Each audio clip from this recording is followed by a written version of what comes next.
امریکہ میں جو واقعہ پیش آیا ہے، مطلب کہ ایک وائٹ پولیس نے ایک بلیک پرسن کو کل کیا ہے، ایک کالے شخص کو قتل کر دیا ہے، مار دیا ہے۔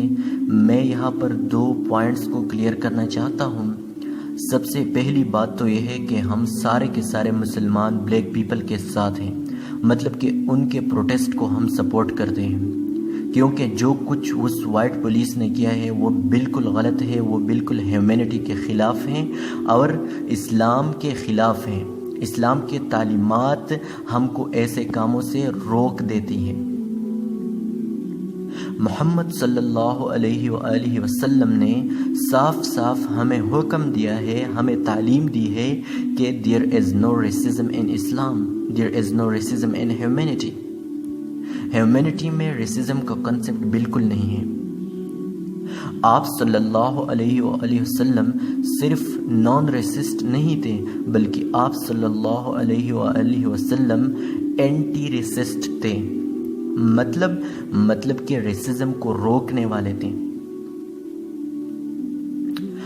ایک واقعہ ذرا یہ سنیے، جب آپ صلی اللہ علیہ وآلہ وسلم نے مدینہ ہجرت کی اور وہاں پر مسجد بنائی تو آپ صلی اللہ علیہ وآلہ وسلم نے حضرت بلال رضی اللہ تعالیٰ عنہ کو اذان دینے کا کہا، اور جب مکہ فتح ہوئی تب بھی حضرت بلال رضی اللہ تعالیٰ عنہ کو اذان دینے کا کہا۔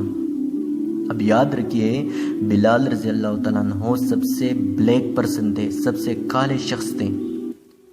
وہاں پر بہت سارے ایسے اصحاب، ایسے کمپینین اور پراپٹ موجود تھے جو کہ بڑے بڑے خاندانوں کے تھے۔ لوگوں کا خیال تھا کہ اذان دینے کے لیے ان میں سے کسی کو کہا جائے گا، مگر محمد صلی اللہ علیہ وسلم کا خیال ریسزم کو ختم کرنے کا تھا۔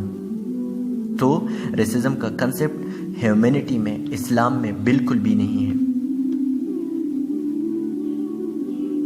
اور یہاں بات صرف ریسزم کی نہیں بلکہ انصاف کی بھی ہے، اور انصاف کے ساتھ کھڑے ہونے کے لیے ہمیں بہت تاکید دی گئی ہے، بہت بار بار کہا گیا ہے کہ انصاف ہی کے ساتھ کھڑا ہونا ہے۔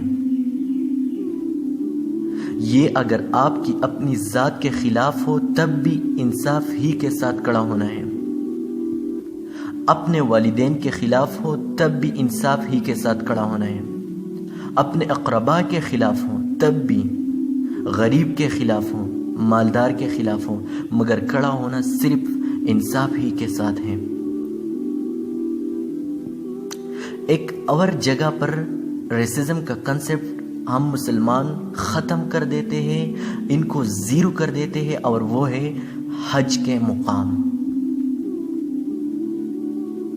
جب لوگ حج کرنے کے لیے دنیا کے مختلف کونوں سے، مختلف ممالک سے آتے ہیں تو ان میں بہت سارے بلیک، وائٹ، مطلب کہ کالے، گورے، سفید، ہر قسم کے سکن والے لوگ آتے ہیں، مگر وہاں پر ایک ہی قسم کے لباس میں شولڈر ٹو شولڈر، کندھے سے کندھا ملا کر طواف کرتے ہیں۔ Racism become zero here. Racism کا کنسپٹ بالکل زیرو ہو جاتی ہے، ختم ہو جاتی ہے یہاں پر۔ تو یہ تھی پوائنٹ نمبر 1، فرسٹ پوائنٹ۔ اب سیکنڈ پوائنٹ جو ہے، دوسری بات جو ہے وہ بہت زیادہ ضروری ہے، بہت امپورٹنٹ ہے، اور وہ یہ ہے کہ جس طرح اس شخص کے لیے آواز اٹھائی گئی، جس طرح ہر چینل نے ہائی لائٹ کیا، جس طرح ہر جگہ پر وائرل ہوئی یہ بات، یہ ویڈیو، مختلف ممالک میں جلوس نکلے، ٹھیک اسی طرح ہمارے فلسطینی بھائیوں بہنوں کے لیے بھی آواز اٹھانا چاہیے۔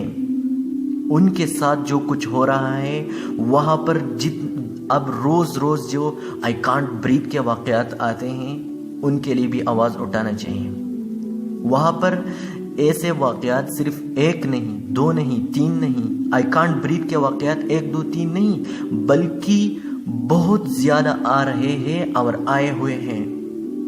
یہاں تو صرف ایک واقعہ آئی کانٹ بریتھ کی آئی اور اتنی وائرل ہو گئی، پوری دنیا میں یہ بات پھیلی گئی، ہر شخص کے کانوں تک پہنچ گئی، ہر میڈیا، ہر جگہ پر، ہر چینل نے وہ ہائی لائٹ کر دیا، وائرل کر دیا۔ تو ٹھیک اسی طرح فلسطین کے بھائی بہنوں کے لیے بھی آواز اٹھانا چاہیے، ان کی آئی کانٹ بریتھ کے واقعات کو بھی وائرل کر دینا چاہیے، اور وہاں پر جو ظلم ہو رہا ہے، جتنی بھی انجسٹ وہاں پر ہے، بے انصافی ہے، ناانصافی ہے، ان سب کو سٹاپ کرنا چاہیے، ختم کر دینی چاہیے، اور ان کے لیے آواز اٹھانا چاہیے فلسطینوں بھائی اور بہنوں کے لیے۔ اور میڈیا کے چینلز کے ساتھ ساتھ ہم مسلمانوں کو بھی اپنے فلسطینی بھائیوں کے لیے اور بہنوں کے لیے آواز اٹھانا چاہیے، اور اسی طرح ہم نے کوشش کرنا ہے کہ پوری دنیا میں یہ بات ہم وائرل کر دیں، فلسطینی بھائی اور بہنوں کے جو آئی کانٹ بریتھ کے واقعات ہیں ہم ان کو وائرل کر دیں، تاکہ وہاں پر بھی روز روز آئی کانٹ بریتھ کے واقعات ختم ہو جائے، سٹاپ ہو جائے۔